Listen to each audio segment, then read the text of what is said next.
اللہ تبارک و تعالی جل شانہ کے دربار عالیہ میں حمد و ثنا کے بعد اور دربار رسالت میں ہدیہ درود و سلام کے بعد حضرات علماء کرام، محترم بزرگوں، عزیز دوستوں،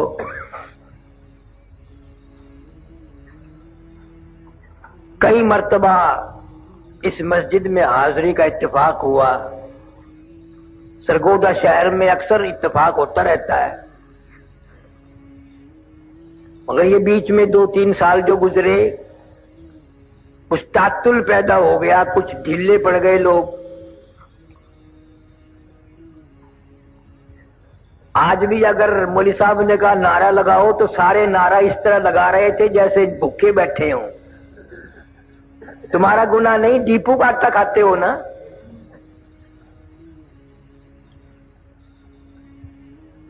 خدا کی قسم، میرا عقیدہ ہے، ایمان ہے، یقین ہے کہ میری تیری زندگی میں یہ جو وقت گزر رہا ہے، ان محفل اور مجالس کا وقت جب ہمارے نامہ اعمال میں قیامت کے دن یہ وقت آئے گا تو ہر آدمی پچھتاوے گا، اے کاش ساری زندگی یوں ہی گزرتی۔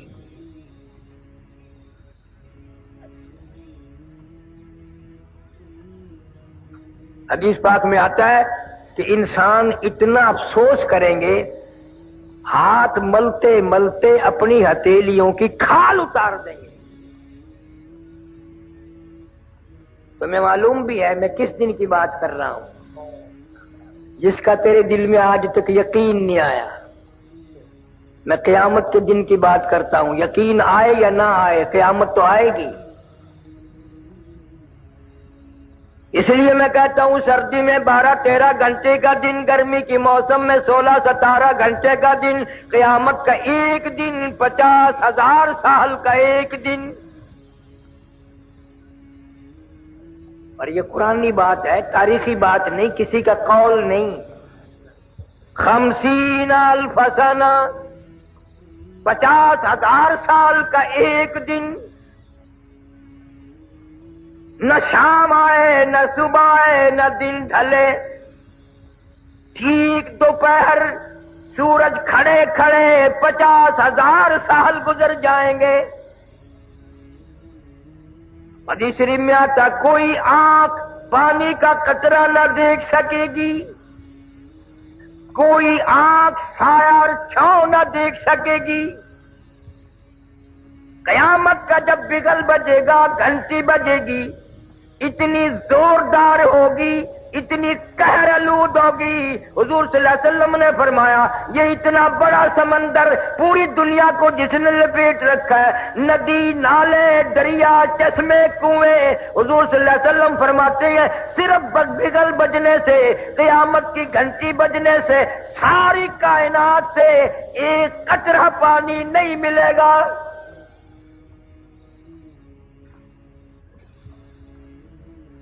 قیامت کی گھنٹی بجتے ہی سارے سمندر خشک، دریا ختم، ندی نالے ختم، کنویں چشمے ختم۔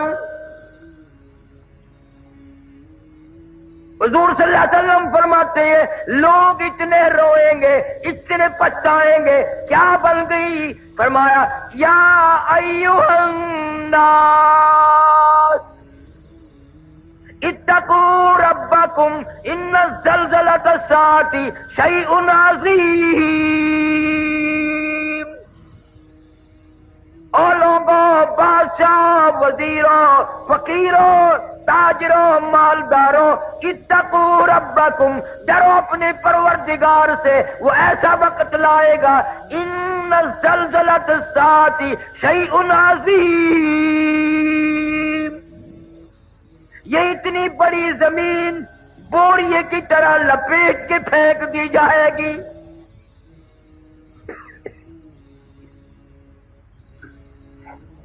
اذا الشمس کورت، سورج بے نور ہو کر زمین پہ گر پڑے گا۔ وَإِذَا النُّجُومُ انْكَدَرَتْ، ستارے ٹوٹ ٹوٹ کر دھڑام دھڑام سے زمین پہ گر پڑیں گے۔ وَإِذَا الْجِبَالُ سُيِّرَتْ، یہ اتنے وزنی پہاڑ کپاس کے گالوں کی طرح ہوا میں اڑتے پھریں گے. وَتَكُونُ الْجِبَالُ كَالْعِهْنِ الْمَنفُوشِ، پہاڑوں کا وزن ختم، زمین کا وزن ختم، دریا ندی نالے سمندروں کا پانی ختم. حدیث میں آتا لوگ اتنے روئیں گے، اتنے روئیں گے، آنکھوں سے پانی ختم ہو جائے گا، خون کے آنسو نکلیں گے. اتنا خطرناک وقت ہوگا، اتنا بھیانک وقت ہوگا، اتنا تباہ کن وقت ہوگا. مسلم شریف کی روایت ہے، فرمایا ایک آدمی کی زبان اتنی مارے پیاس کے باہر لٹک جائے گی، اس پہ 18 آدمی کھڑے ہو سکے.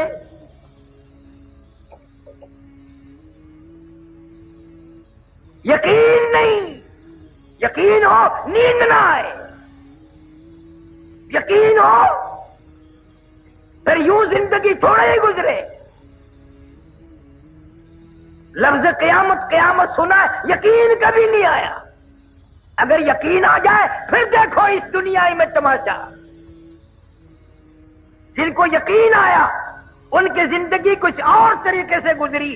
ایک اللہ والے نے عشاء کی نماز پڑھ کے 40 برس تک فجر کی نماز عشاء کے وضو سے پڑھی.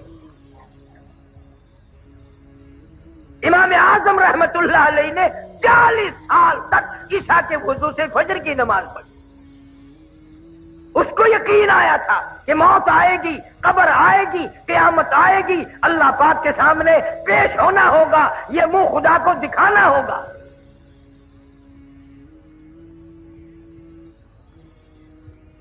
دنیا کی عدالت پہ یقین ہے کہ عدالت نے بلایا ہے، جانا پڑے گا، اور خدا کی عدالت پہ تیرا یقین نہیں.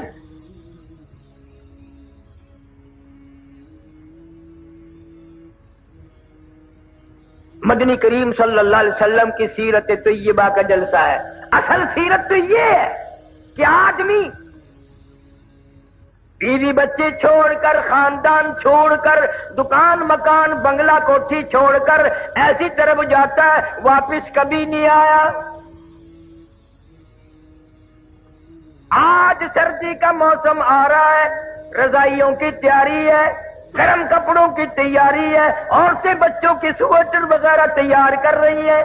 گرمی آئے گی، ہوا کا کام تیار ہے، پنکھوں کی صفائی ہو رہی ہے، نئے پنکھے خریدے جائیں گے، پتلے کپڑوں کی تیاری ہے. اور مسلمانوں، سرگودے کے مسلمانوں، مجھے یہ بتاؤ قیامت کی خبر کی تیاری ہم کب کریں گے؟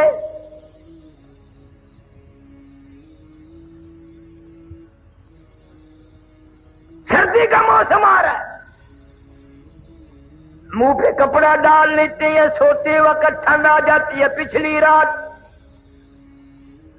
یقین ہے صبح ہوگی میں یہ کھیس اتاروں گا، میرا منہ کھلے گا، میں یہ کمبل اتاروں گی، میرا منہ کھلے گا. دروازہ کمرے کا بند کرتے ہیں، یقین ہے صبح ہوگی دروازہ کھول لیں گے، باہر نکلیں گے، کپڑا بھی اتاریں گے، منہ کھل جائے گا. اس پر کبھی یقین نہیں آیا. ایک دن کفن میں یہ منہ ایسا چھپے گا، قیامت آ جائے گی، کھلے گا نہیں، کھلے گا ہی نہیں.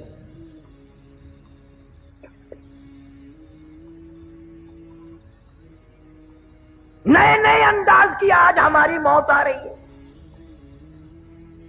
رحیمیان خارشین میں چند مہینے ہوئے ایک عالم کا انتقال ہوا، اخباروں میں بھی آیا، میں خود بھی گیا تھا. مغرب کی جماعت خود کرائی مولوی صاحب نے، اور بعد میں 2 سنتیں پڑھنے لگے. پہلی رکعت کے پہلے سجدے میں ہی موت آ گئی.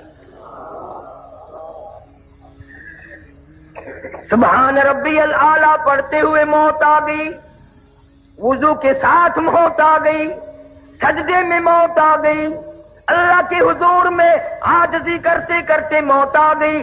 ساری عبادات میں نماز اہم عبادت ہے، اور نماز کا مغز سجدہ ہے، سجدے میں موت آ گئی. اب دل تو تمہارا بھی کرتا ہے سجدے میں موت آ جائے، اور مسجد میں آتے نہیں. کیا حضرت اسرائیل تجھے پکڑ کے دھڑام سے مسجد میں پھینک دے گا کہ سجدے میں گرجا میں آ رہا ہوں؟ دل کرتا ہے, تیاری کوئی نہیں کرتا.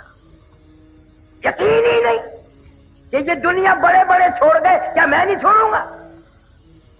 ہزاروں کو قبروں میں پہنچا دیا, کندھوں پہ اٹھایا, جنازے پڑے, ہزاروں کی قبروں پہ مٹی خود ڈالی اور اپنے اوپر مٹی پڑنے کا آج تک یقین نہ آیا.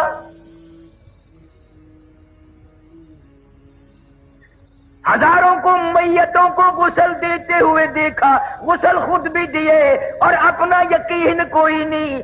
پتہ نہیں میری اس حالت میں موت آئے, غسل بھی نہ ملے, کفن بھی نہ ملے, قبر بھی نہ ملے, جنازے کی نماز بھی کوئی نہ پڑھے. حالات بن رہے ہیں, تمہارے سامنے بن رہے ہیں. پچھلے دنوں ملتان کے پاس سپر ایکسپریس کا حادثہ ہوا, اخباروں میں آیا 6 بوگی تباہ ہو گئی, ان لوگ 5 آدمی مرے. یعنی ایک آدمی 2 بوگیوں میں لٹکا ہوا تھا.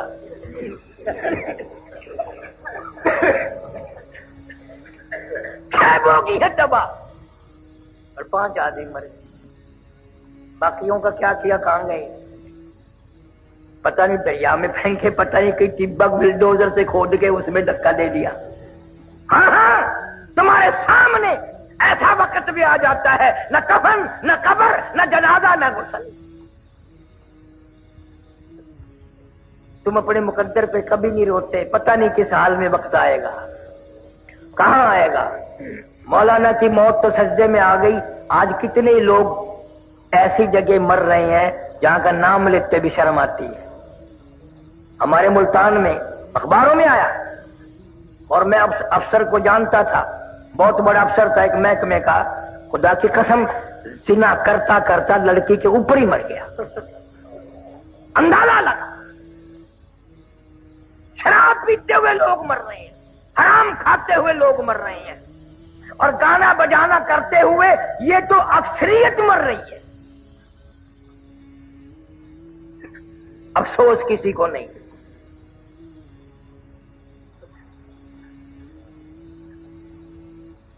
سیرت النبی صلی اللہ علیہ وسلم کا ایک بہت بڑا عنوان ہے.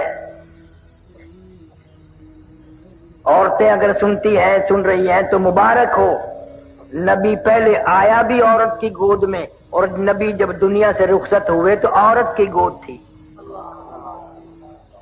کوئی نہیں کہہ سکتا نہ ابو بکر کی گود تھی, نہ فاروق اعظم کی تھی, نہ عثمان کی تھی, نہ علی مرتضیٰ کی تھی. عائشہ صدیقہ اور فاطمہ الزہرا کی گود تھی. نبی تشریف لائے ایسے خاندان میں. حضرت کے والد کا کیا نام ہے؟ حضرت عبداللہ. تم نے کبھی سوچا ہے وہ کیسا جوان ہوگا اللہ پاک جل شانہ نے جب ساری کائنات کے سردار کے باپ ہونے کا شرف بھی اس کو بخشا ہوگا, وہ کتنا شریف ہوگا کہ امام الانبیاء کا باپ بنا دیا. ہمیں تمہیں تو پہچان نہیں. سیرت کی کتابوں میں لکھا ہے کہ ایک لڑکی یہودی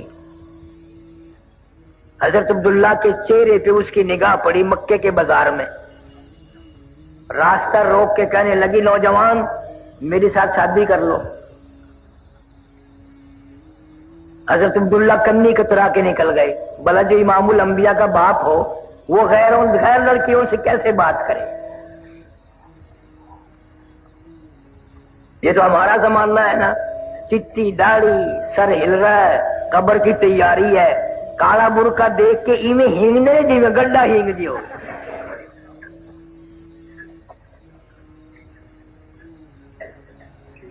یہ بڑے میاں قبر کی تیاری کر رہے ہیں.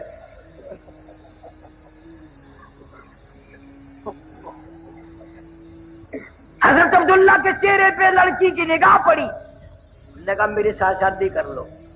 کوئی جواب سوال نہ دیا, نکل گئے. سال بعد حضرت عبداللہ کو اسی لڑکی نے پھر دیکھا اور کہنے لگی, نوجوان یاد ہے میں نے شادی کی فرمائش کی تھی, یہاں یاد ہے تم نے میرے متعلق یہ خیال کیا ہوگا میں کوئی بازاری عورت ہوں، بگڑی ہوئی عورت ہوں، میرا کریکٹر خراب ہے، یہی خیال کیا ہوگا نا؟ فرمایا نہیں، میں نے کوئی خیال نہیں کیا۔ کہنے لگی میں بازاری عورت نہیں، توریت کی حافظہ ہوں، میری توریت میں نبی آخر الزمان صلی اللہ علیہ وسلم کے باپ کی جو نشانیاں ہیں، تیرا ماتھا ان نشانیوں کی گواہی دے رہا تھا۔ تیرے ماتھے میں نور نبوت چمک رہا تھا، میں چاہتی تھی میری ساتھ شادی ہو جائے، اس نبی کی ماں میں بن جاؤں۔ اور کہنے لگی آج میں تجھ سے شادی کے لیے نہیں کہتی، کیوں کہ تیرے ماتھے میں اب نور نبوت نہیں رہا، تیری شادی ہو گئی ہے اور وہ نور نبوت تم نے کسی عورت کے پیٹ میں منتقل کر دیا۔ یہودی کی لڑکی نے نبی کا باپ پہچان لیا اور تم نے آج تک نبی کو نہ پہچانا، نبی کا قرآن نہ پہچانا، نبی کے اصحاب نہ پہچانے، پتہ ہی نہیں، بس جو کسی کی مرضی آئی چل رہا ہے۔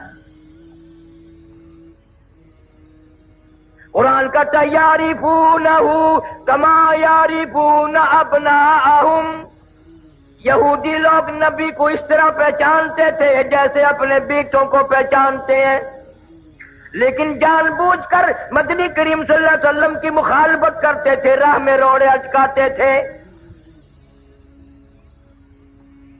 خدا کی قسم سرگودی کے مسلمانوں، تم نے کبھی سیرت کی کتابوں کا مطالعہ نہ کیا، تم نے صرف شعر سنے، یہ سنا نبی اتنا حسین تھا، نبی اتنا خوبصورت تھا، ہمارے نبی اتنے ماجبی تھے، اس قدر حلیہ اچھا تھا، یوں تھا یوں تھا، مگر تم نے یہ کبھی نہ سوچا وہ کیا بات تھی جب اس چہرے پہ جس کی قرآن میں اللہ نے قسمیں کھائی ہیں، مکے والوں نے اس چہرے پہ پتھر مارے۔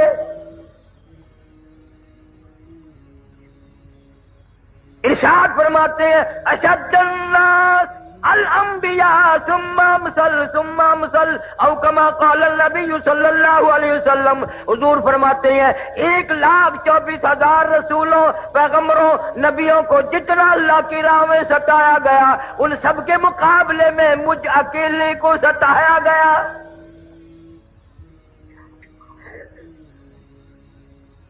امی عائشہ صدیقہ رضی اللہ تعالیٰ عنہ فرماتی ہیں میری آنکھ نے مدینہ منورہ میں رہتے رہتے 3 چاند دیکھ لیے، لگاتار 3 مہینے گزر گئے، نبی آخر الزمان صلی اللہ علیہ وسلم کے چولہے میں آگ نہ جلی۔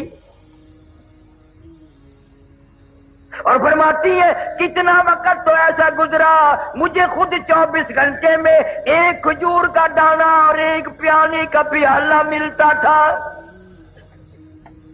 پانی بھی مول ملتا تھا، وہ بھی رج کے نہیں۔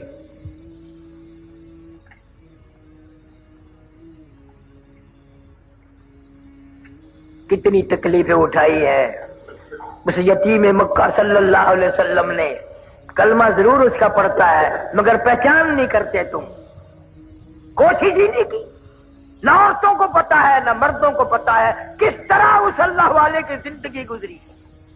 میں دعا کرتا ہوں اللہ آپ سب کو حج بیت اللہ نصیب فرمائے، مدینہ منورہ کی زیارت نصیب فرمائے، گنبد خضرا کے پاس کھڑے ہو کر خدا کی قسم یہ پوچھ لینا او کالی کملی والے صلی اللہ علیہ وسلم تیرا اس قرآن پہ کلمے پہ کیا خرچ ہوا؟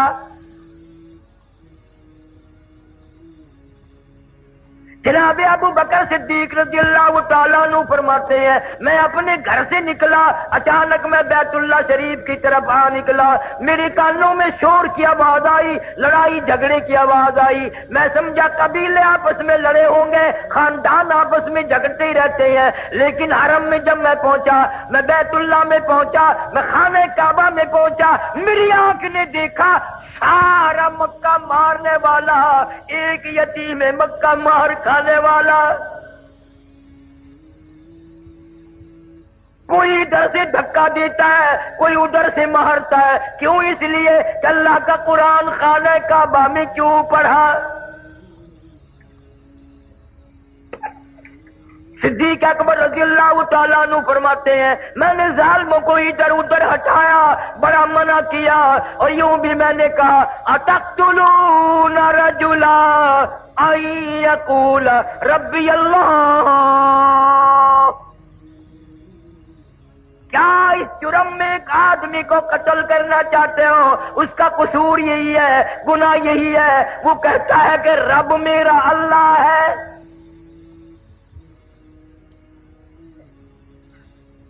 فرماتے میرے منع کرتے کرتے ادھر ادھر لوگوں کو دھکا دیتے دیتے ایک ظالم آگے بڑھا اور اس نے حضور کریم صلی اللہ علیہ وسلم کی پیارے پیارے گلے میں گردن مبارک میں کپڑا ڈال لیا، اتنے بل چڑھائے ابو بکر فرماتے میری آنکھ نے دیکھا محمد کریم صلی اللہ علیہ وسلم کی دونوں آنکھیں باہر نکل آئی۔ تجھے کیا معلوم ہے نبی کا گلا گھونٹ دیا گیا۔ صدیق اکبر رضی اللہ تعالیٰ عنہ فرماتے ہیں اس ظالم کو میں نے ہٹایا، بڑی مشکل سے آپ کے گلے میں سے کپڑا نکالا، ایک اور کمینے نے آ کر آپ کے گردن مبارک میں کپڑا ڈال کر اتنا زور سے جھٹکا مارا، میری آنکھ نے دیکھا حضور صلی اللہ علیہ وسلم کے منہ مبارک میں جھاگ آ گئے۔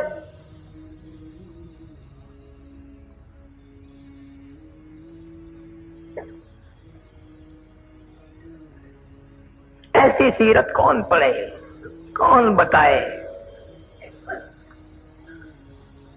امی عائشہ صدیقہ رضی اللہ تعالیٰ عنہ قسم کھا کے فرماتی ہیں 23 برس میں ایک وقت بھی ایسا نہیں جو نبی صلی اللہ علیہ وسلم نے پیٹ بھر کے کھانا کھایا ہو۔ 23 سال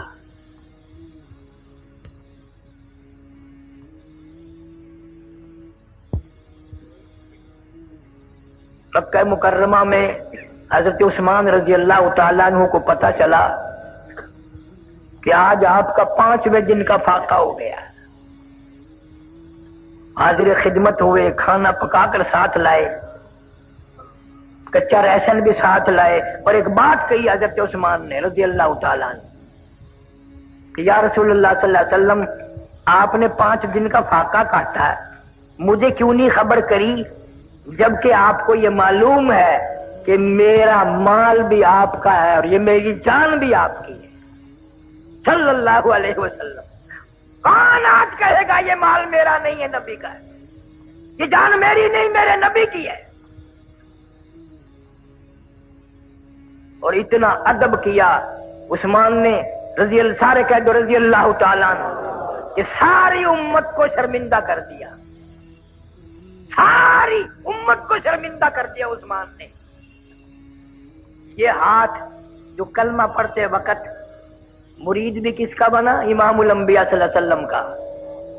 مرید بھی دیکھو، پیر بھی دیکھو، جو ہاتھ بیعت کرتے وقت، مسلمان ہوتے وقت، کلمہ پڑھتے وقت نبی کے ہاتھ پہ رکھا تھا، قسم کھا کے فرماتے ہیں ساری زندگی اس ہاتھ کی اتنی حفاظت کی، ساری زندگی میں کبھی استنجے کی جگہ اس ہاتھ کو نہیں لگنے دیا، شرمگاہ کو کبھی نہیں لگنے دیا۔ کیوں؟ یہ وہ ہاتھ ہے جو نبی کے ہاتھ پہ رکھا تھا۔ کون ایسا ادب کرے گا؟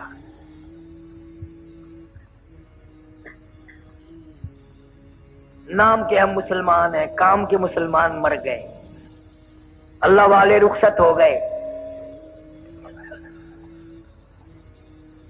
ساری زندگی جنہوں نے اطاعت رسول میں گزاری۔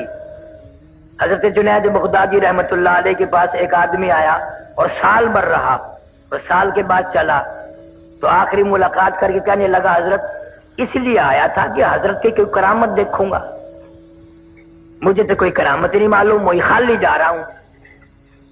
تو حضرت جنید بغدادی رحمت اللہ علیہ نے فرمایا کہ کرامت تو میری تنے کوئی دیکھی نہیں، یہ بتا کوئی میرا کام حتیٰ کہ تھوکنا بھی سنت کے خلاف دیکھا؟ سنت کے خلاف دیکھا کوئی میرا کام؟ کہ نہیں جی۔ فرمایا یہی تو سب سے بڑی کرامت ہے کہ زندگی بھر حضور صلی اللہ علیہ وسلم کی غلامی میں کٹ جائے۔ آج ان باتوں کو کرامت کون مانے؟ اب تو ایسا دور ہے کرتے سے ننگا ہڈا ولی، پجامے سے ننگا پکا ولی۔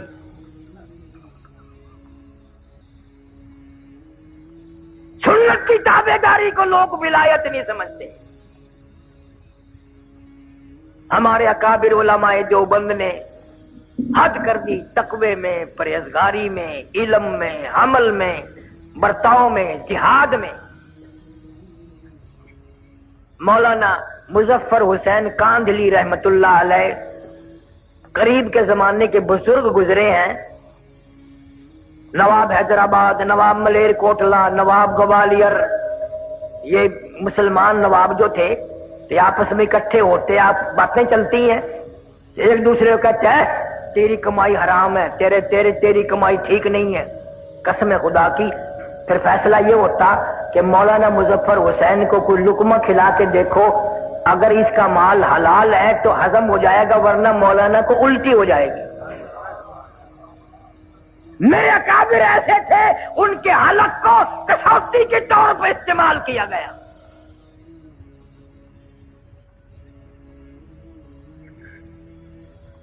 کاندھلے سے اونٹ کیا کرائے پہ مولانا مظفر حسین کاندھلی رحمت اللہ علیہ نے دلی جانے کے لیے، ریل شیل نہیں تھی، اونٹ کرائے پہ کر لیا۔ ایک آدمی نے پوچھا مولانا کہاں جانے کا ارادہ؟ کہ دلی جا رہا ہوں بھائی۔ یوں جیب میں سے رکا نکالا کاغذ کا، میرا یہ کاغذ تو دے دینا فلانے آدمی کو۔ مولانا فرمانے لگے ٹھہر جا، کیوں؟ کہ میرا سامان بھی دیکھ اونٹ والا دیکھ گیا ہے اور میرا قد بھی اس نے دیکھ لیا ہے، اس سے اجازت مانگوں گا کہ جو سامان میں دکھا چکا ہوں اس سے ایک کاغذ زیادہ تیرے اونٹ پہ وزن رکھنے کی اجازت ہے کہ نہیں؟ ایک کاغذ رکھنے کی اجازت ہے کہ نہیں؟ آج کا مسلمان من وزن اٹھا کے لاتا ہے، لاری والا پوچھتا ہے کتنا؟ یہی ہے 10 کلو۔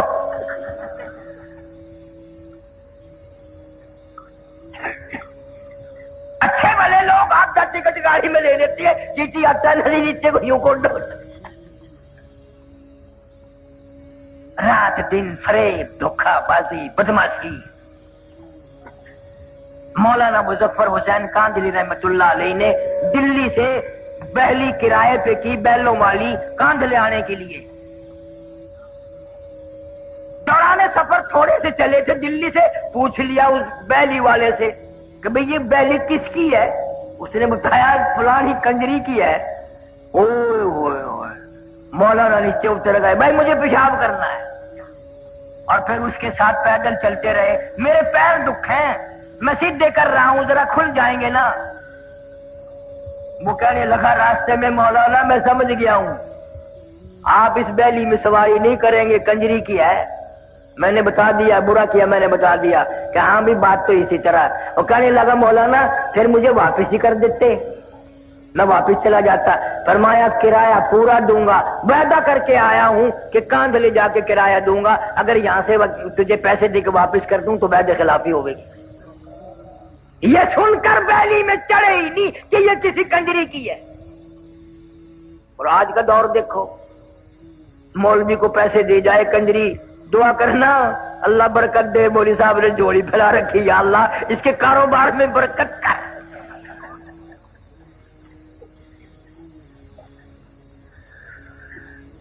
کون پوچھے کہ تیرا دھندا کیا ہے؟ قبلہ والد صاحب مرحوم میرے زندہ تھے، ملتان کے چوک بازار سے ہم گزرنے لگے، ایک آدمی نے اٹھ کر کے میری یوں بازو پکڑا، قاری حنیف ہے؟ میں نے کہا ہاں۔ کہنے لگا جمعے میں سب کے لیے دعا کرتا ہے، میرے لیے بھی دعا کر، میری دکان بالکل ختم ہو گئی ہے۔ تو مولویوں کی تو عادت ہے فوراً کہہ دیتے ہیں اللہ برکت کرے بھائی۔ اور میں نے یوں ہی پوچھ لیا مگر تیرا کاروبار کیا ہے؟ کہنے لگا کفن بیچتا ہوں۔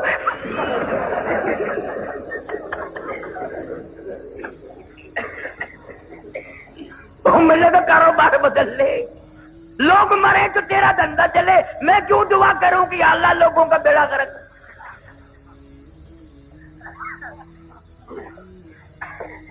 ہمارے یہاں ملتان میں ڈاکٹر سعید صاحب ہیں، زندہ ہیں، ابھی لکڑ منڈی موڑ پہ ہیں۔ انہوں نے جب کتنے سال کی بات ہوگی، پہلے جب دکان کھولنے کا پروگرام بنایا تو میرے دوست مجھے بھی لے گئے کہ جی ڈاکٹر صاحب دکان کھول لیں گے، دعا کرو. بوتلیں پلائی، بندی کھلائی، پکوڑے کھلائے، اور پھر وہ شیخ ستار مجھے کہ اللہ کرے صاحب دعا کرو، اللہ کرے دکان چنگی چلے. میں کبھی بوتل کے پیسے لے لو، مٹر کے لے لو، میں تو دعا نہیں کرتا. میں لوگوں کا بیڑا کرا کو بیمار پڑے تو اس کی دکان چلے، میں کیوں دعا کرتا؟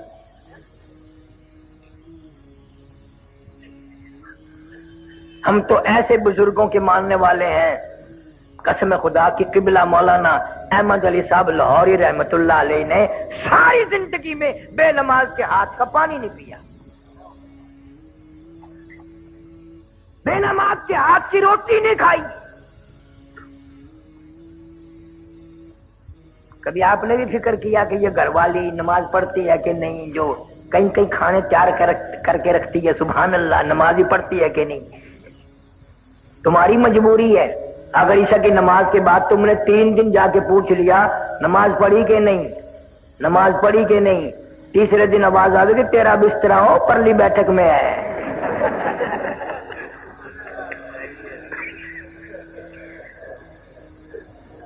کون پوچھے؟ اب تو بلکہ ماحول ایسا بن گیا، مرد غلام ہے عورتوں کے. گھر سے نکلتا نکلتا کہتا ہے میری روٹی نہ پکائیے، ہوٹل سے کھا لوں گا. اب گھر والوں کو تم کبھی ہاتھ دھونے کے لیے، نماز کے لیے کہہ بھی دو گے، ہوٹلوں پہ ایسے چھوکرے آٹا گونتے ہیں، آٹا ملتے ملتے کبھی آگے سے کھجایا کبھی پیچھے سے کھجایا، نمک ڈالنے کی ضرورت ہی نہیں رہتی.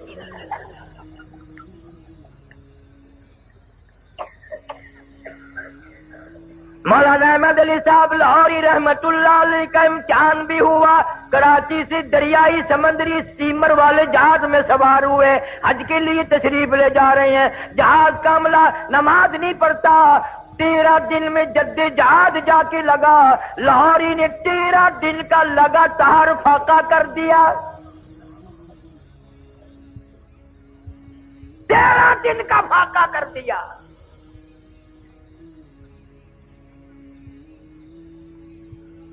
تم ہوتے یا میں ہوتا نا وہاں، ویسے ہی روٹی پکانا. اجی ارادہ تو ہے نماز پڑھنے کا انشاءاللہ. اب میں وضو تمہاری روٹی وضو کر کے کھاؤں گا، وعدہ تو ہو گیا نا. کون کرے؟ میرے اکابر نے حد کر دی. مولانا یحییٰ علی پٹنہ کے بزرگ ہیں، شہر پٹنہ صوبہ بہار میں انگریز کی حکومت ہے. بغاوت کا کیس چلا کے مولانا یحییٰ علی پٹنہ والے کو گرفتار کر لیا، جیل میں دے دیا اور کیس چلایا، پھانسی کا حکم دے دیا. سپرڈنٹ جیل نے انگریز گورنمنٹ کو خبر دی کہ یہ مولوی جب سے پھانسی کی کوٹڑی میں آیا ہے، ہم اس کا روز وزن کرتے ہیں، اس کا روز بروز وزن بڑھ رہا ہے اور چہرے پہ نکھار آ رہا ہے. کلکتے سے ٹیلی گرام آیا بیوی بیگم کی طرف سے، میں بڑی بیمار ہوں، رانچی جیل میں ہے مولانا آزاد، بڑی بیمار ہوں، مجھے امید نہیں بچنے کی، میرا آخری وقت ہے، خدا کے لیے کسی طرح ضمانت پہ آ جاؤ، میرا منہ دیکھ جاؤ، اپنا منہ دکھا جاؤ. مولانا آزاد نے جوابی ٹیلی گرام دے دیا، اگر تیرا وقت آ گیا کلمہ پڑھتی ہوئی چلی جا، درود پاک پڑھتی ہوئی چلی جا، استغفار کرتی ہوئی چلی جا، قرآن کی تلاوت کرتی ہوئی چلی جا، میں تجھ سے ملنے کے لیے، تیرا منہ دیکھنے کے لیے انگریز جیسے کمینے سے ضمانت کی بھیک مانگنے کو تیار نہیں. اگر تیرا آخری وقت آ گیا انشاءاللہ میری تیری کل حوض کوثر پہ ملاقات ہوگی. غیرت دیکھ علماء دیوبند کی. مولانا حسین احمد مدنی سارے کہہ دو رحمت اللہ علیہ. 11 جنازے گھر سے اٹھے. حضرت کی والدہ ماجدہ مرحومہ کا انتقال ہو گیا، خبر دی گئی آؤ ماں کا منہ دیکھ لو، جنازے کو کندھا دے دو، آخری وقت ہے. حضرت نے جواب دے دیا انگریز جیسے کمینے ظالم سے میں ضمانت کی بھیک مانگنے کو تیار نہیں.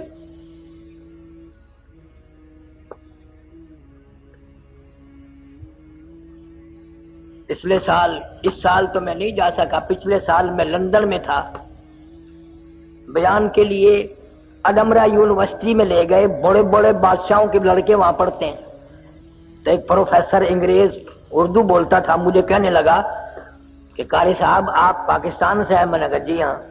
کہ آپ مولانا احمد علی لاہوری، عطا اللہ شاہ بخاری، مولانا حسین احمد مدنی، مولانا آزاد ان کو جانتے ہیں؟ میں نے کہا کیوں نہیں جانتے؟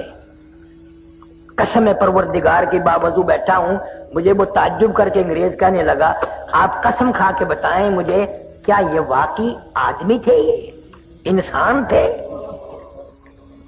میں نے کہا تیرا کیا خیال ہے؟ وہ کہنے لگا لندن اکیڈمی سے لے کر میں نے ان کی فائل پڑھی ہے، ملکہ وکٹوریہ کی رپورٹ پڑھی ہے، لارڈ ماؤنٹ بیٹن کی رپورٹ میں نے پڑھی ہے، میرا اندازہ یہ ہے کہ یہ آدمی نہیں تھے، یہ وہ پہاڑ تھے جن کی چوٹی کوئی سر نہیں کر سکا۔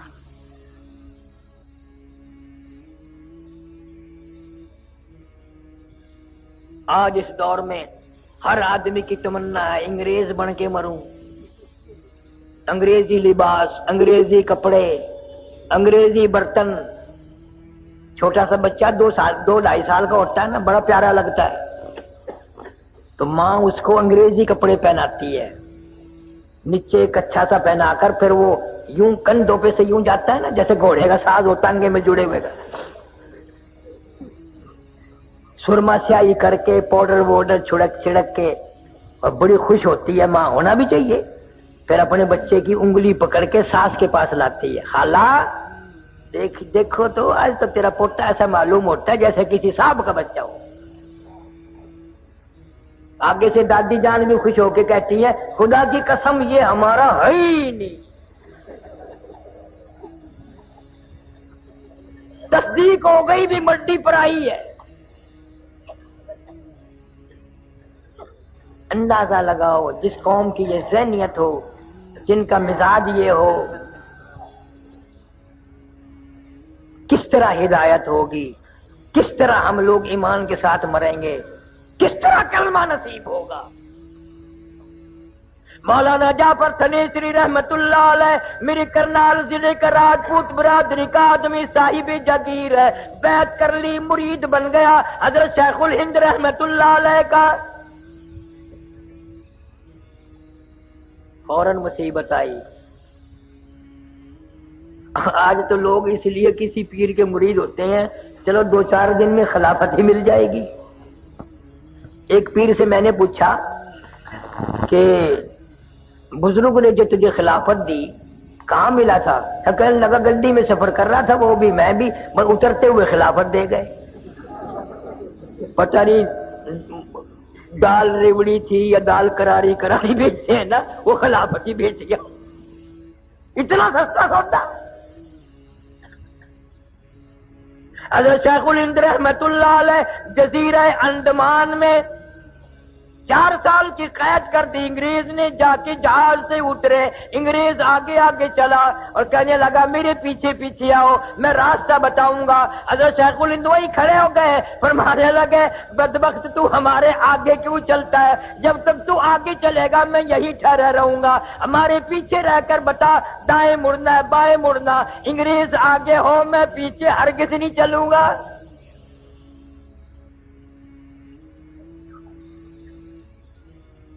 اور یہ آج کل اخباروں میں پڑھتے ہو نا، فلانا سر فلانا سر فلانا سر۔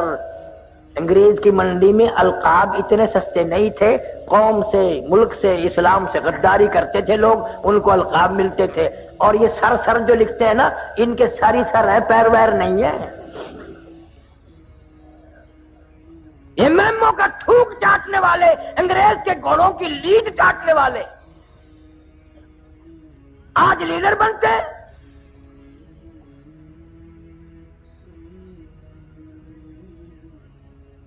وہی ذہنیت ہے ان کی۔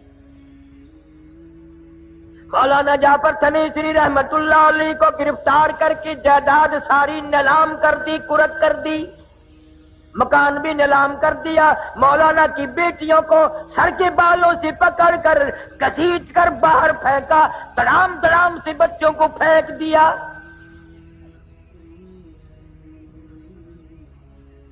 راجپوت برادری کی بیٹی ہے، مولانا کی بیوی، لکھا ہے کہ کئی انگریز سر کے بال پکڑ کر گھسیٹتے ہوئے لائے اور مار پھینک کر مارا۔ مولانا فرماتے ہیں میں جو مجھے بڑا فکر تھا اس بات کا کہ گرفتار تو ہو گیا ہوں، کیسے گزرے گی، اکیلا رہوں گا۔ فرماتے ہیں جب امبالے شہر کی میں مجھے جیل میں لے جایا گیا، اب کیا دیکھتا ہوں مولانا یا علی، وہی بزرگ جس کی میں نے بات بتائی، پٹنہ والے آگے بیٹھے ہیں اور مولانا حمید اللہ صورت والے، دو بزرگ آگے بیٹھے۔ میں خوش ہوا، خوب گزرے گی جب مل بیٹھیں گے تین دیوانے، اب کوئی غم نہیں۔ مولانا فرماتے ہیں انگریزوں نے لوہے کے کڑے بنوائے، 10 سیر کا لوہے کا کڑا ہمارے ایک ایک پیر میں ڈال دیا اور لاہور کی طرف ہمیں پیدل چلایا، چابک مار مار کے چلاتے تھے۔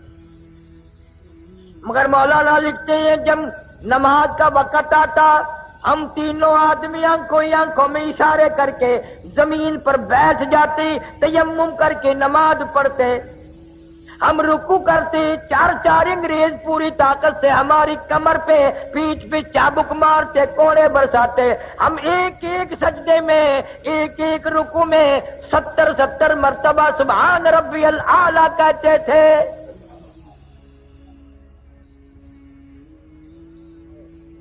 اور فرماتے ہیں اس سجدے میں جو مزہ آیا تھا وہ زندگی بھر نہ آیا۔ پھر آج کل تم کیسی نماز پڑھتے ہو؟ میں ایک جگہ جلسے پہ گیا، مجھے لوگ کہنے لگے ہمارے مولوی صاحب کو سمجھائیے، میں نے کیا سمجھاؤں کہ اتنا لمبا سجدہ کرتا ہے، ہم کئی مرتبہ منہ اٹھا کے دیکھا ہے، فوت تو نہیں ہو گیا؟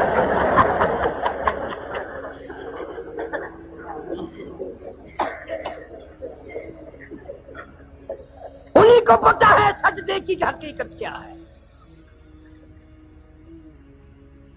تمہیں کیسے معلوم ہو؟ تمہارا آخرت پہ، موت پہ، قیامت پہ یقین نہیں۔ جناب مدنی کریم صلی اللہ تعالی علیہ وسلم کے بارے میں اما عائشہ صدیقہ رضی اللہ تعالیٰ عنہ فرماتی ہیں اچانک میری آنکھ کھلی، میں بیدار ہوئی، میں نے حضور کریم صلی اللہ علیہ وسلم کو دیکھا، آپ کا سر مبارک سجدے میں ہے اور بڑی لمبی لمبی امت کے لیے دعائیں مانگ رہے ہیں اور سجدے میں رو رہے ہیں، سانس گھٹنے لگا، میں اپنا کلیجہ پکڑ کے بیٹھ گئی، کہیں آج بیوہ تو نہیں ہو جاؤں گی۔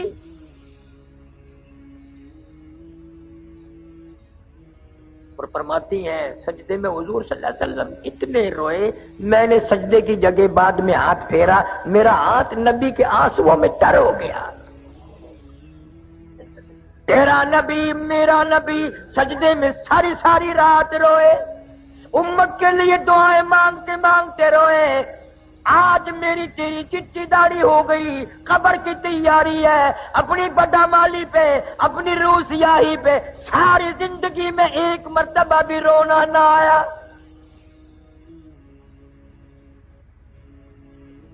اس لیے کہتا ہے 2 دن کی زندگی پہ نہ اتنا اچھل کے چل، 2 دن کی زندگی پہ نہ اتنا اچھل کے چل، یہ راستہ ہی چل چلو کا ہے ذرا سنبھل کے چل، بڑے چلے گئے یہاں تیرے جیسے پیر پیٹ کے، تو بھی جائے گا۔ اور مجذوب کہتا کہ دفعتاً سر پہ جب آ پہنچے اجل، دفعتاً سر پہ جب آ پہنچے اجل، پھر کہاں تو اور کہاں دارالعمل، جائے گا یہ بے بہا موقع نکل، پھر نہ ہاتھ آئے گی یہ عمر بے بدل۔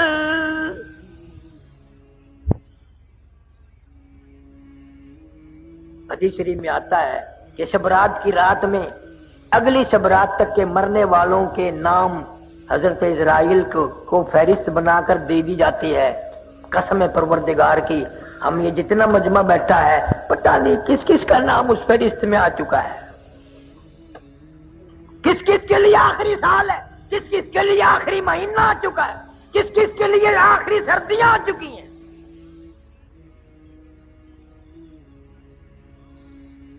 سیدنا علی مرتضی رضی اللہ تعالیٰ تشریف لے جا رہے ہیں لشکر کے ساتھ ساتھ، قبرستان راستے میں آ گیا، اپنے شاگردوں سے ہٹ کر قبرستان میں جا کھڑے ہوئے اور رونے لگے اور قبر والوں کو کہنے لگے، اور قبر والوں ہمارا تو یہ حال ہے، اموالکم قسمت، جو تم نے مال جمع کیا تھا وہ تقسیم ہو گیا، نساؤکم زوجت، کل تیری بیوی تیرے بغل میں پڑ کے کہتی تھی میں تیری ہوں میں تیری ہوں، تیرے مرنے کی دیر تھی، اب کسی اور سے شادی رچا لی، اس کو کہہ رہی ہے میں تیری ہوں میں تیری ہوں، اور پھر روئے ہیں حضرت علی رضی اللہ تعالیٰ عنہ اور فرمانے لگے اپنے شاگردوں کو، اگر یہ قبر والے بول سکتے بتاؤں کیا کہتے؟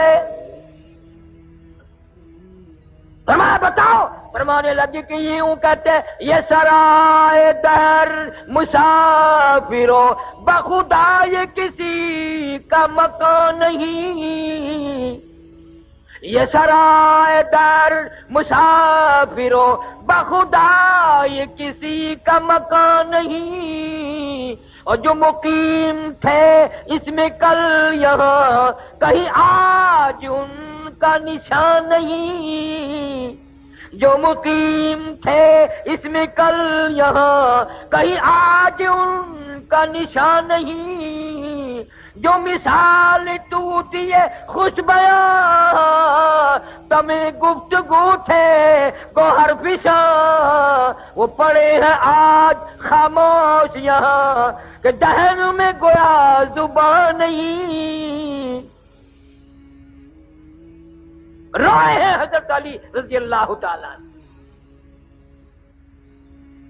جناب فاروق اعظم رضی اللہ تعالیٰ عنہ کو لوگوں نے دیکھا زمین پہ کروٹیں بدل رہے ہیں اور بے تحاشا رو رہے ہیں، کسی نے پوچھ لیا فاروق تجھے کیا ہوا، اتنا بہادر کیوں رویا؟ فرمانے لگے تمہیں معلوم نہیں، قبر کا اندھیرا یاد آ گیا۔ جناب عثمان رضی اللہ تعالیٰ قبر کو دیکھتے وہی بیٹھ کے اتنے روتے، داڑھی سے آنسو گزر کر زمین پہ ٹپکتے۔ پوچھا امیر عثمان اتنے کیوں روئے؟ تمہیں تو 10 مرتبہ حضور صلی اللہ علیہ وسلم نے جنت کا ٹکٹ عطا فرمایا، آپ کیوں روئے؟ فرمانے لگے اس قبر کو دیکھ کر یوں روتا ہوں، اس اندھیری کوٹڑی میں آئے بغیر گزارا نہیں۔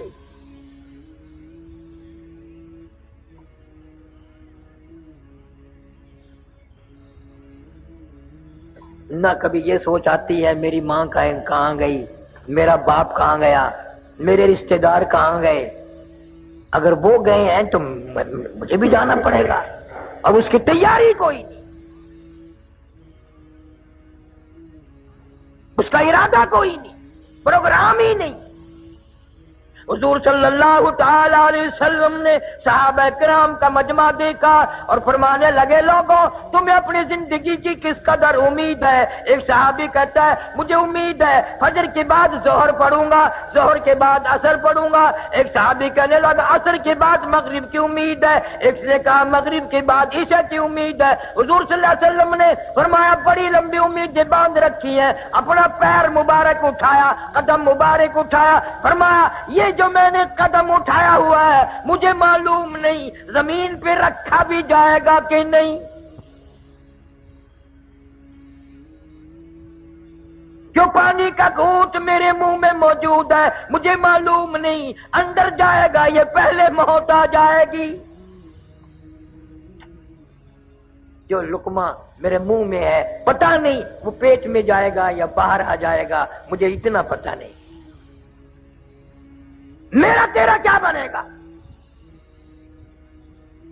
ارشاد فرمایا مدنی کریم صلی اللہ علیہ وسلم نے اور لوگوں میرا دل چاہتا ہے قبر کا عذاب تمہیں دکھاؤں پر مجھے ڈر ہے تم مردوں کو دفن کرنا چھوڑ دو گے۔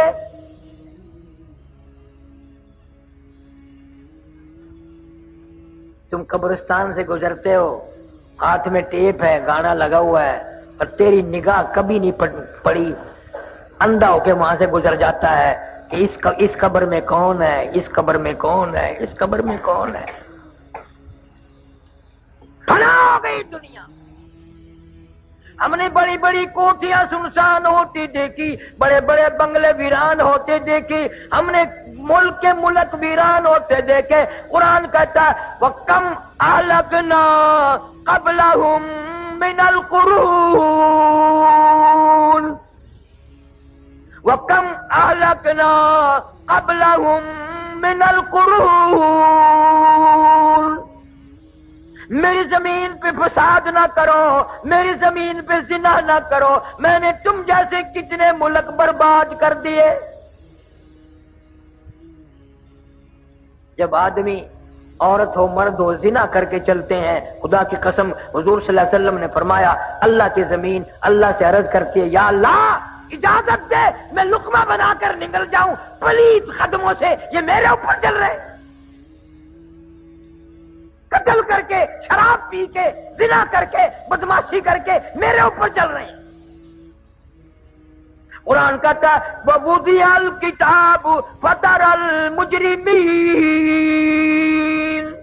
مُشْفِقِينَ مِمَّا فِيهِ وَيَقُولُونَ يَا وَيْلَتَنَا مَا لِهَذَا الْكِتَابِ۔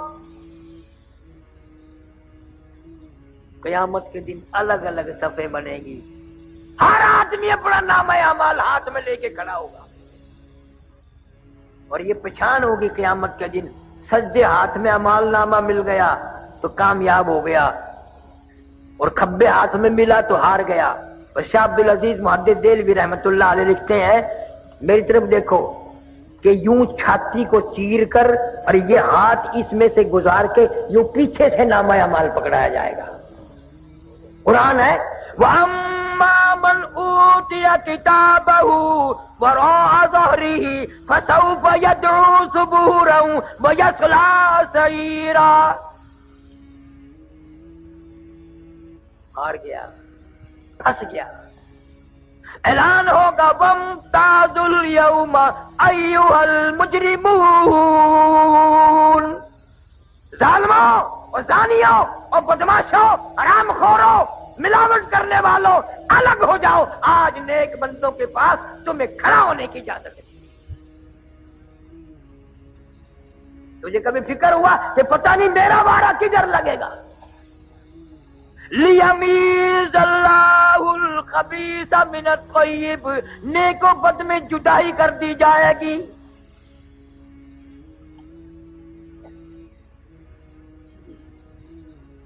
آخری وقت ہوتا ہے آدمی کا، ہاتھ مارتا ہے، کروٹیں بدلتا ہے، سانس کھچ کھچ کے آ رہا ہے۔ بیٹی نے پوچھ لیا امی جان کیا تکلیف ہے؟ کہتی ہے بیٹی بخار نہیں، نزلہ نہیں، کھانسی نہیں، درد کوئی نہیں، سانس لیتی ہوں، اتنی تکلیف ہوتی ہے کہ سینکڑوں ہزاروں ڈھنگریوں کے اوپر سے کانٹوں کے اوپر سے جیسے گھسٹ کے سانس آ رہا ہو، سانس لیتی ہوں سانس نہیں آتا۔ آج پتا چلا سانس کی کتنی قیمت ہے۔ قل متاع الدنیا قلیل والآخرۃ خیر لمن اتقى ولا تظلمون فتیلا۔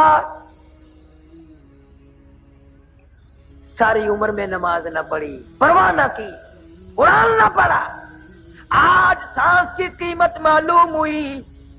بی سی آر کے سامنے بڑے خوشی سے سانس لیے، گانا بجانا کرتے ہوئے بڑے خوشی کے سانس لیے، حرام کھاتے ہوئے بڑے خوشی کے سانس لیے۔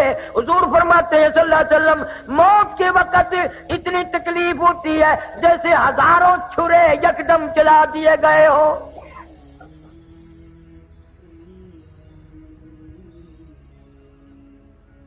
میرا تیرا کیا حال بنے گا؟ امی عائشہ صدیقہ رضی اللہ تعالیٰ عنہ فرماتی ہیں حضور صلی اللہ علیہ وسلم کا آخری وقت ہے، میری گود میں آپ کا سر مبارک تھا، پسینے آئے اور آپ نے مجھ سے پانی مانگا۔ فرماتی ہیں میں پانی لے کے آئی، میرے محبوب کو پیاس لگی ہوگی، اشارہ فرمایا کہ یہاں رکھ دے، قریب میں نے رکھ دیا۔ فاطمہ الزہرا فرماتی ہے میرا جگر پھٹنے لگا، میں نے دیکھا میرے ابا پانی میں ہاتھ بھگو بھگو کر اپنے چہرے میں یوں چھینٹے مارنے لگے۔ حضرت عائشہ فرماتی ہے میں نے رو دیا، محبوب کیا بنی، یہ گھبراہٹ کیسی، یہ پسینے کیسے؟ یوں فرمایا میری عائشہ تو نہیں جانتی موت کتنی گھبراہٹ والی ہے۔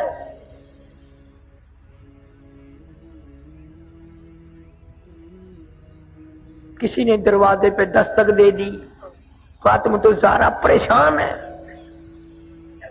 ایسا صدیقہ کا جگر پھٹنے کو ہے۔ آواز آئی هل ادخلوک فی البیت، کیا میں گھر میں آ سکتا ہوں؟ نبی کی بیٹی پریشان ہے، غصے میں کہہ دیا ہم پریشان بیٹھے ہیں، دیہاتی کہیں کے، کمار پاگل، تجھے اجازتوں کی پڑی ہے؟ حضور صلی اللہ علیہ وسلم کو افاقہ تھا، یوں بیٹی کا ہاتھ پکڑ کے فرمایا بیٹی کس کو دیہاتی کہتی ہو، کس کو گوار کہتی ہو، کس کو پاگل کہتی ہو؟ یہ تو اسرائیل ہے، اس نے تو آج تک کسی سے اجازت مانگی ہی نہیں، یہ تو تیرے ابا کا مقام ہے جو اجازت مانگ رہا ہے۔ اذا جاء اجلها لا يستاخرون ساعة ولا يستقدمون، اس نے کبھی کسی سے اجازت نہیں مانگی، اجازت مل گئی، تشریف لے آئے، اللہ پاک کا سلام عرض کیا اور فرمایا اللہ نے بلایا ہے، میں تیار ہوں۔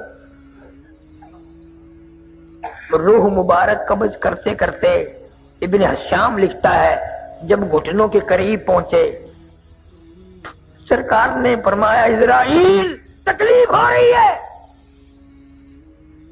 عرض کیا میری کیا مجال ہے، میری کیا جرت ہے، میں آپ کو تکلیف دوں؟ خدا کی قسم ڈوب کر مر جائیں ہم مسلمان کہلاتے ہوئے، امتی کہلاتے ہوئے، اتنا وفادار نبی درمیان میں ہے، جان نکل رہی ہے۔ فرمایا اسرائیل تیرا تکلیف دینے کا پروگرام نہیں، ارادہ نہیں، منصوبہ نہیں، مجھے اتنی تکلیف ہو رہی ہے ساری زندگی میں کبھی نہیں ہوئی۔ امت کے جن لوگوں کو دکھ دے گا ان کا کیا حال بنے گا، جن کو تکلیف دے گا ان کا کیا حال بنے گا۔ میری حسرت ہے، میری تمنا ہے، میرا ذوق ہے، میرا شوق ہے، پوری امت کا عذاب آج میں محمد صلی اللہ علیہ وسلم کی چھاتی پہ ختم کر لے۔ ان کی وفا دیکھ اور اپنی جفا دیکھ، تو نبی کی شکل پہ راضی نہیں، نبی کی صورت پہ راضی نہیں، نبی کے قرآن پہ راضی نہیں، موت کے درمیان میں بھی تیری یاد ہے۔ اما عائشہ صدیقہ رضی اللہ تعالیٰ عنہ فرماتی ہیں میری گود میں سر مبارک تھا، روح مبارک قبض ہوتی ہوتی آواز پست ہو گئی، سانس بھی بند ہو گیا، بالکل میں نے چہرے کی طرف دیکھا، ٹکٹکی باندھ کے میں دیکھ رہی تھی، لب پھر بھی حرکت کرتے تھے، میں نے یوں کان لگا دیا سنو تو صحیح کیا فرما رہی ہیں۔ فرماتی ہے یہی آواز تھی ربی ہب لی امتی، ربی ہب لی امتی، مولا میری امت کو معاف کر دے۔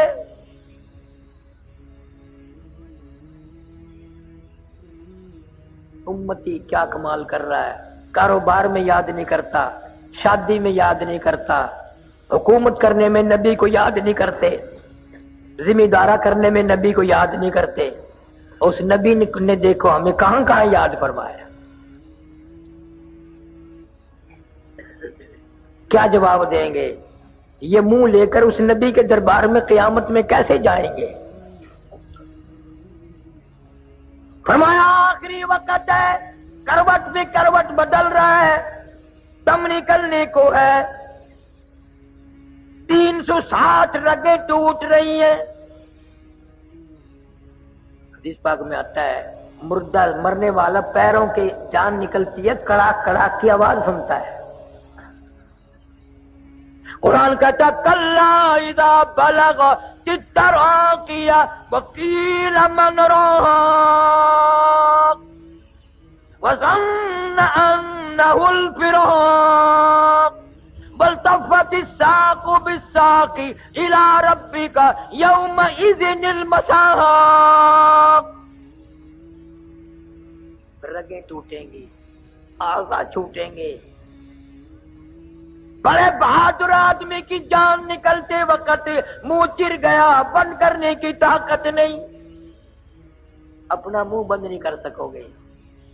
آنکھ چری رہ گئی، بند نہیں کر سکتے. انگلی بند رہ گئی، کھول نہیں سکتے. دونوں پیر الگ الگ ہو گئے، ان کو ایک جگہ اکٹھے نہیں کر سکتے. وہ دوسرا آدمی پکڑ کے کپڑا وپڑا باندھ کے اکٹھے کر رہا ہے. کتنا مجبور، کتنا لاچار، کتنا بےکس، کتنا بے بس. پھر مرنے والے کو تختی پہ ڈال لیا غسل دینے کے لیے.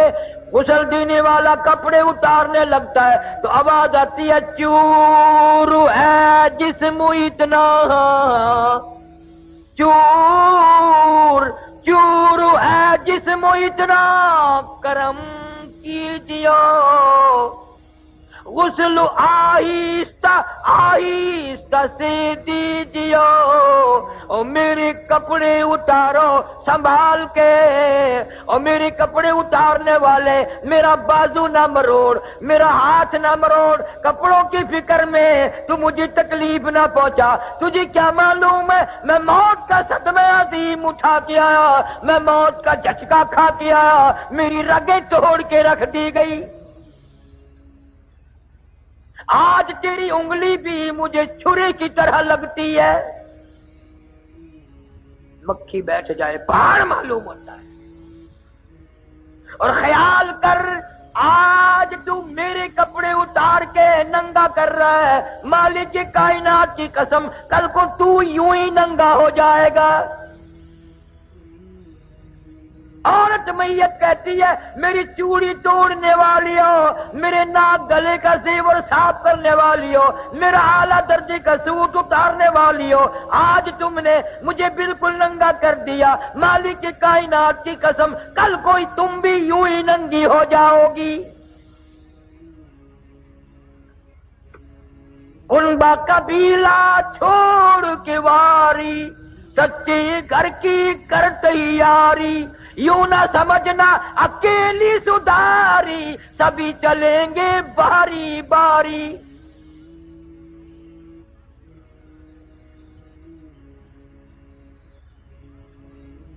آج نماز نہیں، قرآن کی تو تلاوت کی توفیق ہی نہیں رہی، نہ عورتوں کو نہ مردوں کو. بڑے خوش ہیں ہم قرآن نہیں پڑھتے. نہ پڑھو. اللہ کہتا ہے تیری زبان اس قابل نہیں کہ میرا پاک قرآن پڑھے، تیری آنکھ اس قابل نہیں کہ میرے قرآن کا دیدار کرے.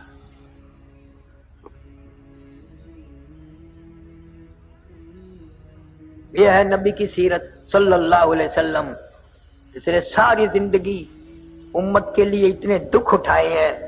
اگر میں تذکرہ کروں خدا کی قسم جگر پھٹ جائیں، کلیجے چر جائیں. اتنی بڑی بڑی مصیبتیں اٹھائی ہیں خاندان نے، بیٹیوں نے. کیسٹوں سے پتہ چلے گا کہ سیدہ زینب نے کتنے دکھ اٹھائے ہیں.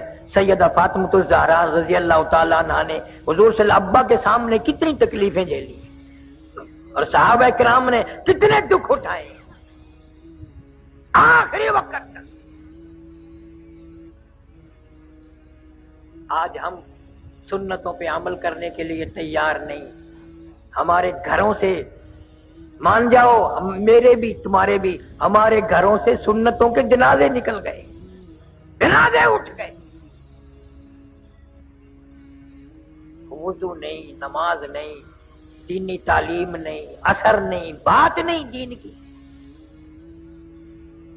حضور صلی اللہ علیہ وسلم نے ارشاد فرمایا سیاتی علی الناس زمان، او لوگوں قیامت کا قریب ہوگا، میری امت اتنی بگڑے گی، معاشرہ اتنا تباہ ہوگا، قرآن پڑھتے ہوئے موت نہیں آئے گی، کلمہ پڑھتے ہوئے موت نہیں آئے گی، درود پاک پڑھتے ہوئے موت نہیں آئے گی. ادھر موت کا جھٹکا لگے گا، ادھر منہ میں کنجری کا گانا ہوگا.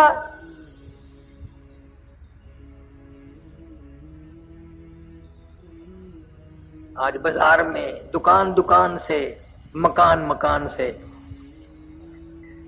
ہر ویگن، ہر بس، ہر ٹرک، ہر لاری سے، اب تو ہر ٹرالی سے کنجری کی آواز آ رہی ہے۔ مسلمان کے منہ سے کلمہ نہیں نکلتا، مان جاؤ لاکھوں مر رہے ہیں، ایک کے منہ سے کلمہ نہیں نکلتا۔